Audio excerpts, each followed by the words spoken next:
Hi everyone, स्वागत है आप सभी का आपके अपने यूट्यूब चैनल में। साथियों, आज अपन बात करेंगे, आज के वीडियो में अपन डिस्कस करेंगे एनवीएस, DSSB, KVS, EMRS में कौन सी वैकेंसीज आपको देखने को मिलेंगी, कौन कौन सी वैकेंसीज, उनका नोटिफिकेशन कब तक रहेगा और आप बिना कोचिंग के तैयारी कैसे कर सकते हैं। एक इम्पोर्टेंट सेशन रहेगा, तो आपसे गुजारिश है पूरा वीडियो देखें। और बहुत सब वैकेंसीज में सिमिलरिटी कौन कौन सी है, बहुत सब कैंडिडेट्स जो तैयारी करते हैं सबके मन में एक डाउट तो सेम रहता ही है कि मैं ये तैयारी कर रहा हूँ तो कौन कौन सी वैकेंसीज मेरे सिमिलर रहेगी तो जिनका मैं एग्ज़ाम अच्छे से दे सकता हूँ और क्वालिफाई कर सकता हूँ। इसलिए आज वीडियो में सभी चीज़ों पर डिस्कस करेंगे, इसलिए पूरा वीडियो देखें आप। और चैनल पे नए विजिट कर रहे हैं तो चैनल को सब्सक्राइब कर लें, इसी तरह की वीडियोज़ आपको मिलती रहेंगी। बेल आइकन प्रेस कर लें। देखें, वीडियो स्टार्ट करें आज का अपन तो, और देखेंगे TGT, PGT और PRT तीनों में। ठीक है, सबसे पहले उसके लिए अगर आप कन्फ्यूज़न में हो किसकी तैयारी करें तो ये वीडियो भी आपके लिए है। आप पूरा वीडियो देखेंगे तो आपको अंदाज़ा आ जाएगा कि आपको किसकी तैयारी करनी चाहिए। ठीक है, NVS, KVS और EMRS और DSSB के बारे में अपन बात करेंगे। देखो, लास्ट एग्ज़ाम की बात करूं कब कंडक्ट हुआ था तो EMRS 2023 में हुआ है, जिसकी ज्वाइनिंग हो चुकी है, और NVS 2022 में हुआ है TGT और PGT में, और DSSB 2022 में हुआ है, और PRT का वेट हो रहा है। TGT और PGT में उसमें फॉर्म फिलअप हो चुके हैं और एग्ज़ाम में भी अक्टूबर और नवंबर में उसका होएगा। ठीक है, उसके बाद में KVS की बात करें 2023 में वैकेंसी आई थी। बात करें, देखो सबसे पहले EMRS की बात करें 2023 में आ चुकी है वैकेंसी, 38,000 आनी है, लेकिन टोटल नहीं आई है। तो वापस आपको उम्मीद है कि सितंबर के बाद में कभी भी आपको वैकेंसीज देखने को मिलेंगी बहुत जल्दी। 2 साल इसकी डेडलाइन है कि 2 साल में EMRS अपनी सारी वैकेंसीज फिलअप करेगा, इसलिए तैयारी करते रहें। EMRS की वैकेंसी जल्दी देखने को मिलेंगी आपको। उसके बाद बात करें NVS की, NVS 2022 में आई है और सबसे पहले NVS ही देखने को मिलेगी आपको। इसका कैलेंडर भी टेंटेटिव आपको जारी कर दिया गया था NVS द्वारा, लेकिन अभी उसका वेट है कि उसका नोटिफिकेशन कब तक आता है, इसलिए NVS की वैकेंसीज आपको सबसे पहले देखने को मिलेंगी। और सबसे बात है कि NVS और EMRS बिल्कुल डिट्टो सिमिलर हैं, सिलेबस वगैरह और एग्जाम पैटर्न दोनों का सेम है, जो आगे अपन डिस्कस करेंगे। अभी KVS की बात करें तो KVS में बहुत सारी वैकेंसीज आई थी 2023 में, तो उसके बाद वापस ये आपको वैकेंसीज देखने को मिलेगी। बहुत सारी वैकेंसीज खाली है, इसलिए KVS की भी देखने को मिलेगी। इसलिए आप तैयारी कंटिन्यू करते रहिए।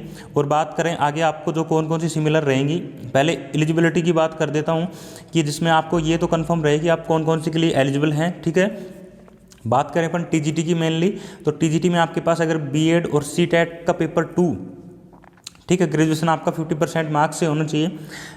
NVS में जैसे 50% एग्रीगेट जैसे मांगते हैं कि भाई आपके सब्जेक्ट में भी 50% एग्रीगेट और ओवरऑल भी। ठीक है, और DSSB की बात करें तो उसमें 45% एक्स्ट्रा 5% की छूट मिल जाती है। किसको? SC ST को। और किसको? जैसे कोई TGT पोस्ट के लिए अगर आप आवेदन कर रहे हैं और आपने मास्टर्स किया हुआ है अर्थात PG किया हुआ है, तो आपको उसमें एक्स्ट्रा 5% की छूट मिल जाती है। ठीक है, बात करें PGT की तो PG में आपके 50% मार्क्स होने चाहिए और BEd आपका कंप्लीट होना चाहिए। ठीक है, EMRS में आपको इंटीग्रेटेड भी अलाउड कर देता है EMRS, जिसने बहुत सारों ने जैसे ग्रेजुएशन इंटीग्रेटेड कर रखा है वो भी अलाउड होते हैं। ठीक है, EMRS में तो एलिजिबिलिटी आपने देख ली होगी मे बी, इसलिए आपको अंदर आ जाएगा कि आप किस किस के लिए एलिजिबल हैं। ठीक है, बात करें अपन नेक्स्ट एग्जाम सिलेबस और पैटर्न क्या रहेगा, ये सबसे मेन इंपॉर्टेंट रहेगा आपके लिए।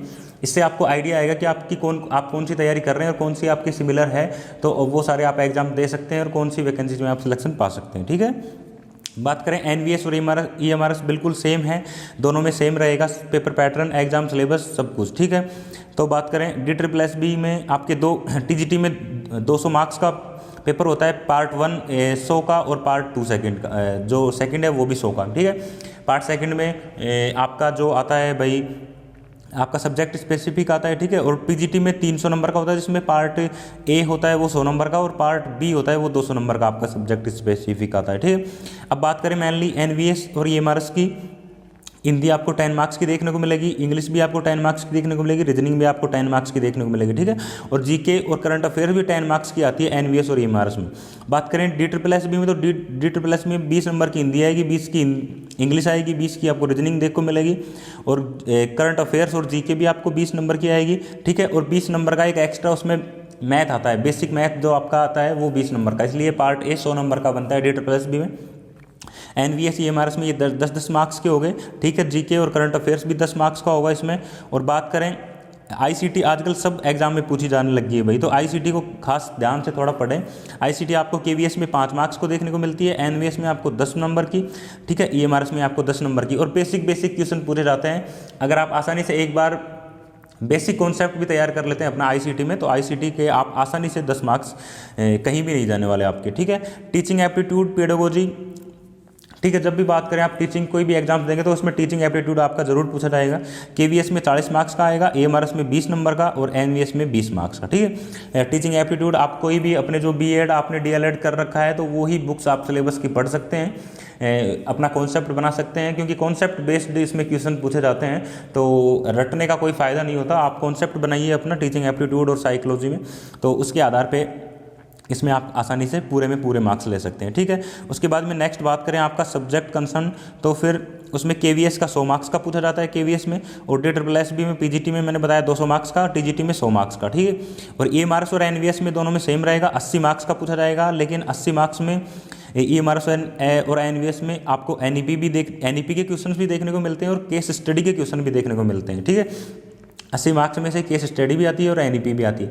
और NEP के भी क्वेश्चन बहुत इंपॉर्टेंट, ये बहुत महत्वपूर्ण रोल अदा करता है NEP सब्जेक्ट में। तो आप NEP सिर्फ आप ऑब्जेक्टिव क्वेश्चंस देख के भी आप NEP के क्वेश्चन ठीक कर सकते हैं। आप अपने चैनल पे आप देखिएगा वीडियोज़ में NEP के क्वेश्चंस मैंने डाल रखे हैं EMRS और NVS के रिगार्डिंग, तो आप वो उनको रिवाइज कर लेना। बाकी और भी अपन वीडियो डाल देंगे टाइम टू टाइम, ठीक है। केस स्टडी के क्वेश्चन आते हैं वो भी बिल्कुल इजी लेवल के आते हैं, आप आसानी से उनको सोल्व कर सकते हैं, ठीक है।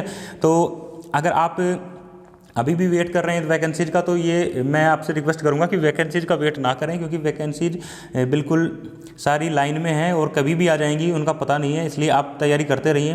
देखो आपको ये सारी वैकेंसीज देखने को मिलेंगी, खासकर थोड़ा DSSB अभी चल रही है तो उसका अपन नहीं बात करें। बाकी EMRS, NVS और KVS की वैकेंसीज आपको जल्दी ही देखने को मिलेंगी, इसलिए तैयारी करते रहिए। बाकी कोई भी अगर आपका कोई भी रिव्यू हो और या फिर अगर कोई आपका डाउट हो तो आप कमेंट बॉक्स में ज़रूर टाइप करें, ठीक है। बाकी मिलते रहेंगे, ऐसे ही आपको ये शॉर्ट वीडियो में डालता रहूँगा। और बाकी कोई आपको सिलेबस के रिगार्डिंग या फिर कुछ भी हो तो अपन सिलेबस पे भी थोड़ा बहुत वीडियो डालते रहेंगे। ऑब्जेक्टिव क्वेश्चंस मैं आपके लिए लेके आने की कोशिश करूँगा, तो चैनल से जुड़े रहें। चैनल पर नए विजिट कर रहे हैं तो चैनल को सब्सक्राइब करके रख लें आप। मिलते हैं नेक्स्ट वीडियो में, तब तक पढ़ते रहिए। Thank you.